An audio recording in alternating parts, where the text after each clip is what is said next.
Hi, everyone, and welcome to Fierce Conversations with Toby, the show where we discover the silver lining in life's most difficult stories. I'm your host, Toby Dorr.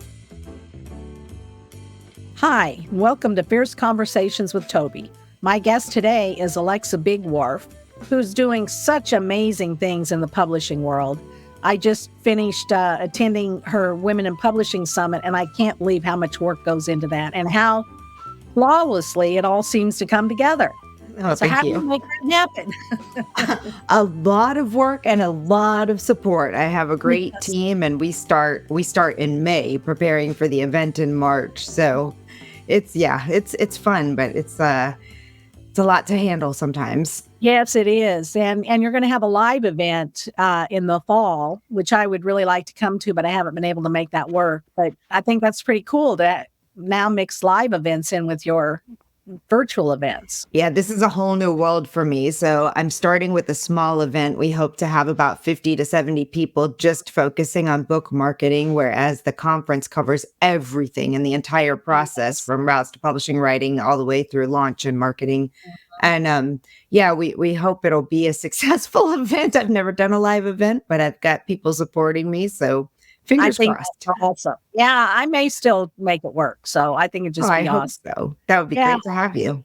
I'm putting together a 3-day summit for women that I hope to have in October, but I don't have it defined yet. But it's going to be the metamorphosis journey for women. So it's kind Oh, of, I'm hearing, women in midlife, professional women who are, they're at a crossroads, another crossroads in their life. And how do they find purpose and move forward and be productive in that time? I may So know some people that are interested in that. I think it's going to be a lot of fun. But I want it to be an on-site thing too. So I'm trying to get that worked out. So we've already gotten started, but I like to ask a question at the beginning that kind of gives people an insight into who you are. And that is, what's your favorite color? And what does it say about you? Oh, my favorite color is purple. And I think it says passion. I feel like, I've always loved purple, but it's really interesting over the past few years. It's become very important to me because it's also the color for one of the most important organizations that I support, the March of Dimes, having had some preemies and some journeys along that route where we really support them. So I do everything in purple. Teal, which has always been one of my favorite colors too, and that represents a lot of different beautiful things. So I'd And say it's a good passion. contrast with purple too. Yes, Yeah, yes. I like that. So we kind of met and clicked because we had a somewhat similar journey in that we both lost children. And you have taken that and turned it into this powerful movement that lets other women tell their stories too. So tell me a little bit about that story, about Catherine's story, and about how you got started in publishing. Yeah. So I lived a whole different life before my twins. I actually was an Air Force intelligence officer and then went into working in counterterrorism and decided I had two small children at the time and decided I wanted to stay at home. And my husband at the time and I were both third children, and we both decided we needed to have a number three because if our parents hadn't had number three, we wouldn't be here. So we got pregnant pretty quickly, and lo and behold, it was identical twins, which was a bonus baby. So we were really thrown for a loop for that big announcement. But as it turned out, they developed something called twin-to-twin transfusion syndrome, which impacts a lot of identical twins. And we had a very tumultuous pregnancy. And then the girls were born about 9.5 weeks early. And Catherine she had too many obstacles to overcome and passed away after 2 days. And her twin sister was in the NICU. She was a really, really tiny baby at 1 pound, 10 ounces. And she was in the NICU for a long time. So my focus was on caring for her, and I had a 3-year-old and a 2-year-old and a just turned 5-year-old at home. So I didn't have a lot of time to really process things until we were able to bring Karis home from the NICU. And at that point in time, as you know, like you have to process it. And the way I began to process was writing. And I Uh-huh. started a blog, and I was blogging and telling stories about all of the different things. And after a while, I decided that I wanted to put together a book for grieving mothers. So I reached out to a bunch of people that I knew by that point in time in the grief and loss community, and we compiled a book, Sunshine After the Storm, a survival guide for the grieving mother. And that began this entire journey that I could have never foreseen in the publishing world. So it was such a beautiful, it was a really, really a beautiful experience for me, and a way for me to transform my grief into something that helped others. And then who knew that it would turn into me also helping so many other women get their Yes. words out into the world. Yeah, and it's just amazing. It was at the first Women in Publishing Summit that I went to. I had written my book and I had an agent. And for 18 months, I had an agent and nothing happened and nothing happened and nothing happened. And I had just decided I was going to terminate the agreement with that agent. And then I found out, which I did, and then I found out that if I get another agent and they get me a deal with any place that my first agent had queried for the first 6 months after our contract ended, the first agent would get credit for it. So I thought, well, I can't get an agent for at least 6 months. Who would want to take that on?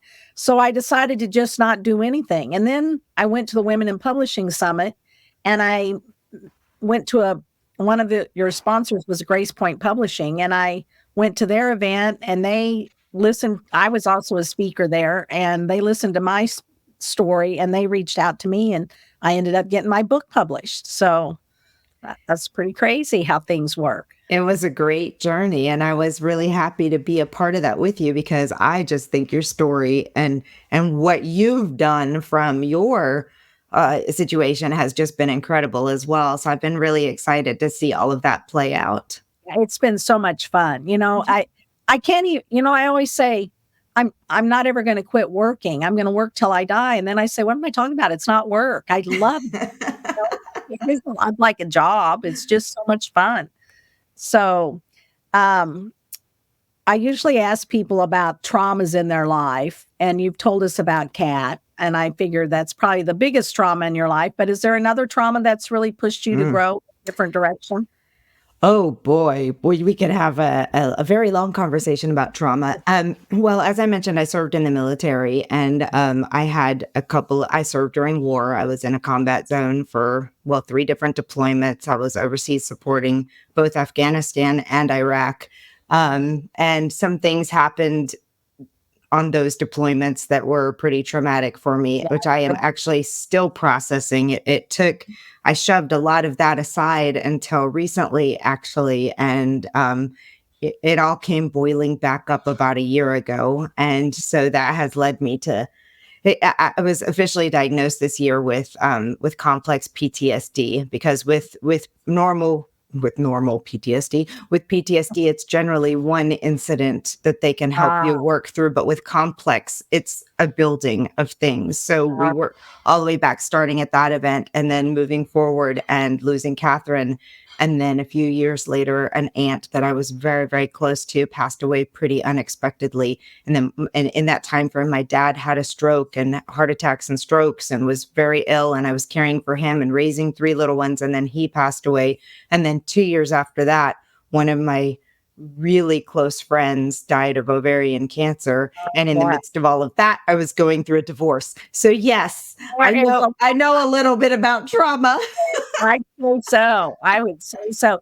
The interesting thing is that, after my daughter Emily died, she was also in the NICU for her entire life, which was 18 hours and 31 minutes. Mm.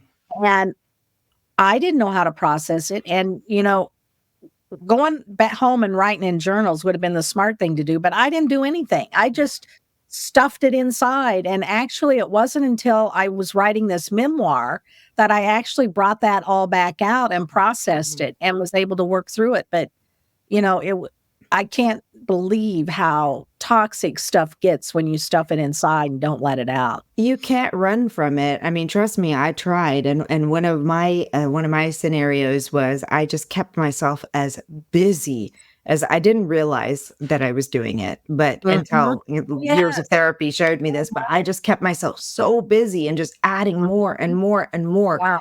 and stuffing it all down, and eventually I couldn't anymore, and I really had to come. I started having panic attacks and a lot of anxiety and really struggling to make it through a day. And I had to go back and start addressing things. And thank goodness for good therapists. Thank goodness for writing. If you Yeah. can't or don't want to go to a therapist, writing can be such a tremendous way for you to process things. So, as you Well, know, and as I know, and I believe, and I've read some research that kind of supports this, but somehow your hand is connected to your heart. When you write with your hand, you're tapping into a different part of your brain. yeah, And I actually watched a presentation on it. It said as you form letters, it activates different parts of your mhm, brain and it puts you in a different place as opposed to typing. yes, And, that's kind of connected to your head. And you put a lot of thinking into that work, but you put a lot of emotion into the handwriting work. So I think absolutely. journaling is the best way to start anything. Yeah, I Yeah. used to keep a journal very, very regularly, and one of the things that happened to me along the way um, made me completely stop writing in my journal, and it's been really hard for me to get back into that because it's something I want to get back to because I know how important it is. And one of the things, even some of the grief therapy that I've gone through has really said, not even just writing, but if you can, yes, sometimes you have to write the bad things, but if you can also think about writing in gratitude every single day, what you are Yes. grateful for and what's going well and all of those things is really helpful as well. Gratitude is so important. And I also think perspective is too, because you Yes. can look at anything. You can take the worst thing, and if you change the perspective, it lightens the whole load, you Yes. know? So, like, when I was in prison, I had a 27-month prison sentence, and I thought, "I can't do 27 months. What am I gonna do with all this time?" And then I realized I could take all that time and focus on me and write in my journals and figure out all the things that are broken and what I need to fix and plan for a future. And so I always say, I found freedom behind bars. It Yes. gave me time to find myself. So that time was a blessing. And that changed everything for me. That's amazing. Uh-huh. Well, yeah, I don't want to go to prison, but I could No, really use I know. 27 months to work on myself. Yes. So, how I do know. Yeah, there's some blessings in it. There's also some not blessings, but if I focused on the blessings, it made things easier. And I think you can do that with anything. Yeah. I Yeah, think I mean, it's really hard when the event is super, super traumatic. It's really hard to find gratitude. One of the authors I was working with had a very, very heartbreaking story. Her ex-husband, I don't even know if they were ever married, but the father of her child went to the very extreme, and she'd been fighting him for custody of their child, for full custody without him having any. And in fact, the courts went the other way and allowed him to have an overnight weekend visitation with the 3-year-old, and he wound up killing the 3-year-old and himself that weekend. And I'm very, very sorry. That's a very, very sad story to tell. She's done so much wonderful work from it in trying to get laws passed and working in the system. But I remember how this is related to what we're talking about. I remember her telling me that when she started therapy, her therapist really encouraged her to write down 3 things she's grateful for every day. And yes, I in think it's so important. Yes, but she said that was incredibly difficult, and all she wanted to write was a bunch of curse words, like, so, yeah, like, what in the world could I possibly be grateful for Yeah, now? But she yeah. started with small things like, I'm grateful that I got to be Kira's mother for 3 years. I'm grateful that I have pictures of her. I'm grateful, and just starting very, very basic. And Yes. eventually she was able to move through that. Mhm. When Emily died, we had a family friend who was a priest, and he came in and baptized Emily before she Mm, died. And I was holding her, and my mom was there. And he said to me, Toby, this baby is so blessed Mm. because it got to know the night. She was born at night and she got to see a sunrise and she got to feel her mother's kiss. And what Mm. else could you ask for? And, Oh, that made it easier for me. I yeah. would have asked for a whole lot more, but, I had that. And so that's what I clung to. Oh, that's beautiful. Yeah. And sometimes it is just the little things that seem really not that big and not that important, but they mean the world. So you just got to find them and grasp onto them. So did this woman write a book? I'm curious. So I was helping her write her book, and it got stalled because she started getting heavily involved in legislature Ah, in New York, trying to pass new laws and trying to pass some federal laws. Because right now there's a lot of children, too many. One is too many, but it was in the hundreds, if not up to 1,000 by now, of children who die by one of their what? parents. And I mean, so there's stories in the news. They've just yeah, yeah. this kid's in the yard recently and shot him in his own Oh, yard. oh my gosh. Oh What my is gosh. going on with people? It's awful. So she's been working really hard, putting all of her time and energy into legislation and trying to work the system and make sure the system is protecting the children. I mean, there's Yeah, absolutely no right why a dangerous parent should just yeah, have rights to their child, that's right. just because they're a biological component. So yeah, so I hope that she'll finish it one day because it's a very, very powerful I think story. of Mickey too. Mhm. Yeah, I love that story. So, who has been your most important mentor? Oh my gosh. I don't even know where to start on this one. One of the longest lasting mentors, I think, was my very last boss, my very last commander when I was in the Air Force. She was a colonel in the Air Force, very, very smart woman. She was also very just understood people and understood the value of not giving your entire, because when you're in the military, especially during war, it's very easy to just like put all your time and energy into work. And she was very committed to making sure that people spent time with their families and that you took some time off and it wasn't all about work. But one of the things that it's ironic, God places people in your life that you just need to know. About a year and a half before she transferred and became the commander of our organization, her 20-year-old was killed in an accident. Oh, And and she had also lost a baby at birth. So she, even though I had left the military by this point in time, we stayed in touch. She was just a beacon of light for me after I went through my situation. But she really taught me a lot about leadership and the value of family and work-life balance, and you can still be smart and you can still be driven and you can still have a career but also put a focus on your family.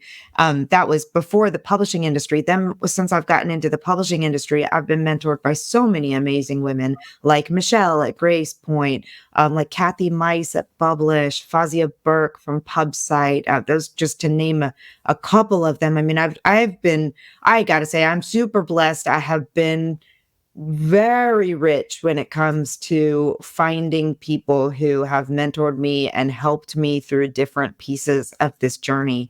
And I'm so grateful to them. And so I try to also give that back to other people whenever the opportunity arises. I think that's beautiful. And, we all make the world a better place by lifting each other up and helping each other through. Yes. Well, and the differences we can make, the differences just one person can make if there are people who can lift them up and enable them to make those differences. It just can change the world. It's such a big impact. It's a ripple. Yes. Yes, So absolutely. I love that. So tell us about a turning point in your life that propelled you in a new direction. I love there's several, but just one. Just one. Yeah. I would say, I mean, obviously, I've had some massive turning points just in what we've talked about, but I would say I'm kind of in a turning point, maybe right now as Uh, well. It's like I've gotten to this place, and I love what I'm doing, but I also am a single mom to 3 kids, and I work a lot. I mean, it takes a lot of time and energy and effort to keep these uh, businesses going and all of these things happening. And what I find is that I'm so busy working with other authors and with putting on events for authors that I have very little time to do my own writing. So I guess I would say probably the turning point really was when I published my first novel in December a year ago. I wrote it under a pen name, Lexi Haddock. It's 4 Days in Paris. It's a fun little rom-com about falling in love on New Year's Eve, 1999 in Paris. And I really discovered my passion for reading and writing at that time because I was reading all the time to keep up with other rom-coms and the styles of the books and all of those things. And I really am at the point now where I'm trying to once again kind of reevaluate how I'm doing things and where I'm spending my time and what I can do so that writing can be a major component, which is really funny to say as a publisher and as someone who works with authors all the time, you would think that writing is a major component, but most of my writing these days is newsletters and blog Yeah. posts and content for marketing and all of that. And I want to be writing books. Yeah. So carving out a little more time to write. Mm-hmm. What you're working on. That's interesting. So many powerful things come from us when we write. Oh my goodness, yes. So many things. I'm working on a new book called October Mornings, and it's spelled Mournings,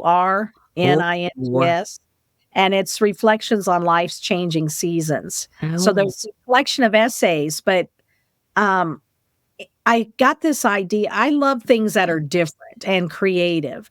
So I like to buy books with pictures in them or, where they mix stuff. So I'm going to write these essays and then I'm going to highlight certain words that actually create a poem out of what's in the essay. And so you can read the essay or you can read the poem or you can read them both. So it'll be a poetry book and a collection of essays at the same time. So I love that. That's such a beautiful idea. I am excited about that. So was there ever a time you really felt imprisoned? And what did you do free? Yes. In my marriage. Yes. Right. And I totally broke free by leaving that situation and getting back on my own again. That was a hard time. We went through, as you know, it's really difficult to lose a child, and we grieved in different ways, and we processed in different ways, and we healed in different ways, and it didn't end well. Yeah, I really think that's where my marriage went wrong too. But it took me 18 years to finally leave. Mm-hmm. So, but I couldn't really voice it, just didn't.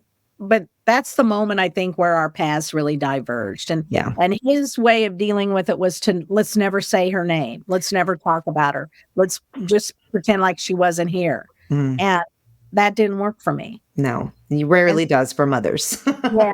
So when I needed to talk, I couldn't talk to him. I had to talk to myself or talk to no one. And, it just created a chasm that I don't think we could ever bridge. Yeah. That is tough. Mm-hmm. So what's one question you wish I'd asked?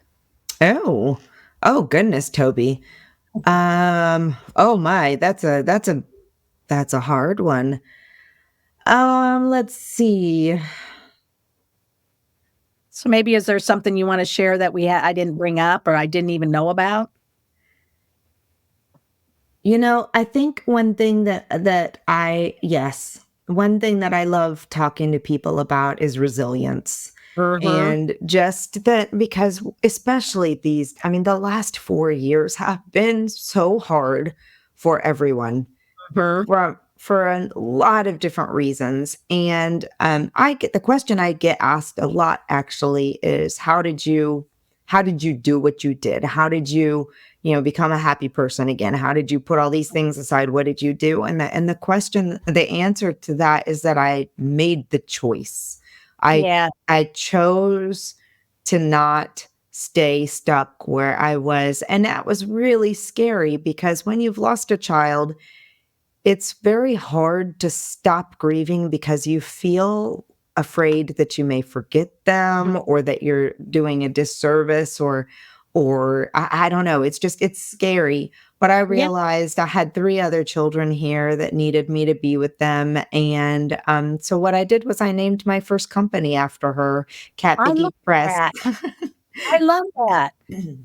I could do something like that. And, I put so much time and energy into Emily's name. I thought it was so beautiful. Mm. Emily Ann with an E, Emily Ann Elizabeth. Oh, So, I thought if I wrote that on paper, on a diploma, on a certificate, wouldn't it be beautiful just written out? And I love that name.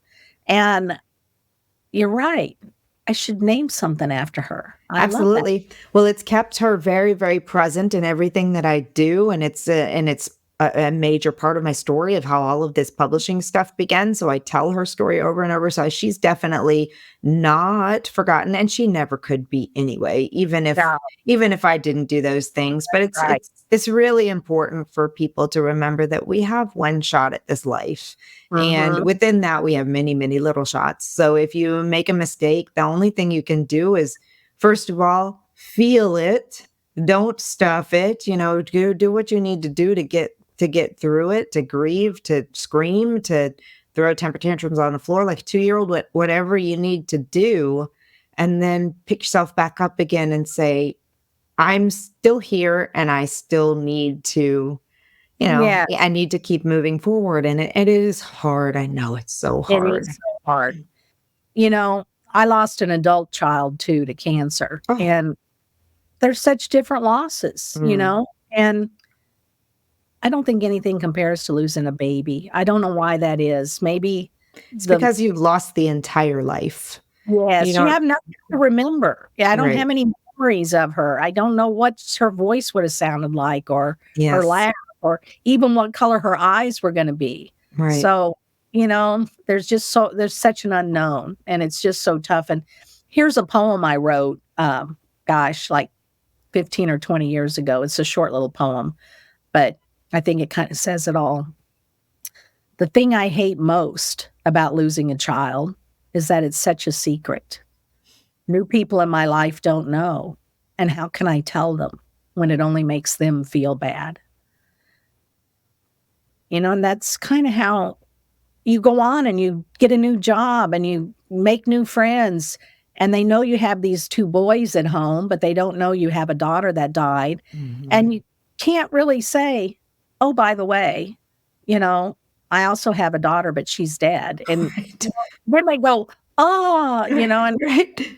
it's so deflating. So, did you struggle with that? Did you have All the Yeah, time, and I still do. When people ask me how many kids, I always wanna tell them 4, "How many kids do you mhm. have?" 4, but then that just like, then I have to tell them, "Oh, but I only have 3 here," and it gets into a long, awkward Yes, it's a conversation, whole and big story, yes, and it's they're thinking, "I didn't want this story, I just wanted right, to know." right. So I tell most people 3, but, the other coin for that is, the twins factor is that every time I see twins, it's just like a knife plunging into Yes, my heart over and over, and that I don't yes, think that will ever, ever go away. uh-huh. I don't think it will either, and it is kind of a secret part of your life because it is hard to bring it up. Yes. There's times when it comes out and it's welcomed, but it's just kind of awkward, I think, to bring it Yes, up. for all parties. I know Yeah, I was that very awkward person for a couple years afterward because I wanted everybody to know about her. So, and you can just see it in people's faces. They're like, "Oh, I didn't want to go mhm, down this road." yes, yes, yes, I agree. I think that's a big part of it, and, people could be they could ask, "Did you ever lose a child?" But, nobody does that either. You would get banned from social situations. You Oh, certainly here would. comes Alexa. She's the one who's going to ask you if you've ever lost a child. Look out. Yeah, yes, that's right. So, is there a question that you'd like to ask me? I would.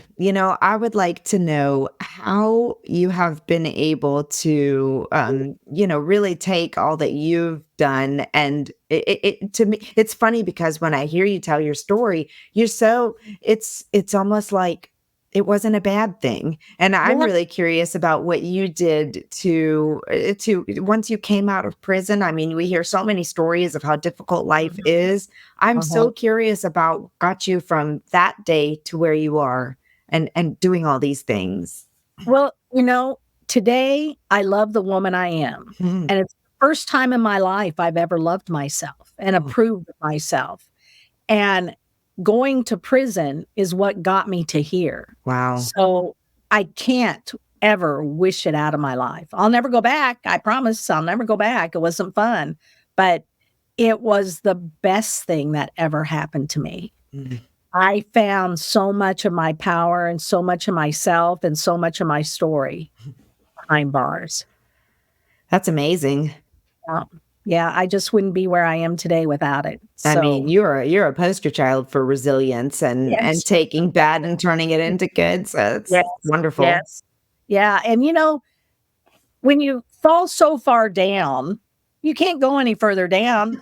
It's Anything you true. do is gonna lift you up, so you just keep going up, and eventually you get somewhere. So, yeah, I think and perspective, really perspective is what got me here. Yes. I I try to take every single thing that upsets me or hurts me and turn the perspective on it because I control how I feel about anything, Mhm.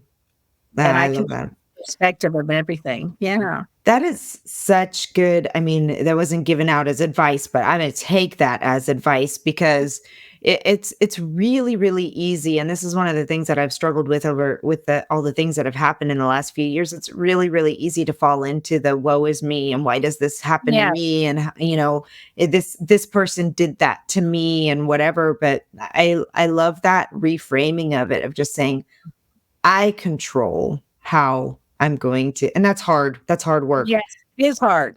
It But is hard.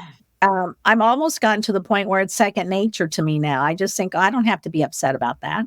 That's not my problem. If somebody else wants to be mad at me because I went to prison and I wrote a book about it and I got rich on it, which I obviously did not, uh, that's their problem. I'm really glad I'm not them. So, yeah, I love that. yeah, you can control that. Um, there was I can't remember. I had another thought I was gonna share with you, but I don't remember. So what's one word that inspires you? Mm. I would say one word that inspires me. Gosh, you asked some really thought provoking questions here. Let's say, I think no. No is the word that's inspiring Oh, me right now. I love that. We do not say no enough, do Oh we? gosh, I do That's not say it nearly enough. And that's Mhm. one thing I'm working on this year. I've dubbed 2024 as my year of no because I I like just keep that. taking on too much Yeah, and saying yes too much. And I don't need to be yeah. everything to everyone.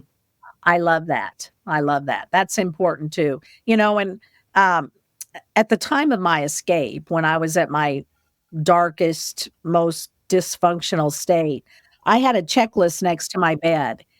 And at night, I had to check off 17 things I'd finished that day, or it was not a good day. And I thought, I don't even know where I came up with the number 17. That's a lot of things to do in one A lot day. of things to do in one day, and I demanded it of myself every day because I was trying to keep so busy that I didn't have to feel anything. So, Yeah. yeah, I think saying no is a great word. I Say love no to that. checklists of 17 mandatory Yes. things. That's I don't even make checklists now. I just don't, 'cause good. it activate a monster in me somehow. I don't need a checklist anymore. No more checklists. I need Yeah, checklists. I need a lot of checklists right now with 3 teenagers and a business yeah, and all of those things. Checklists are well, not something I'll be tossing out anytime soon. well, probably not.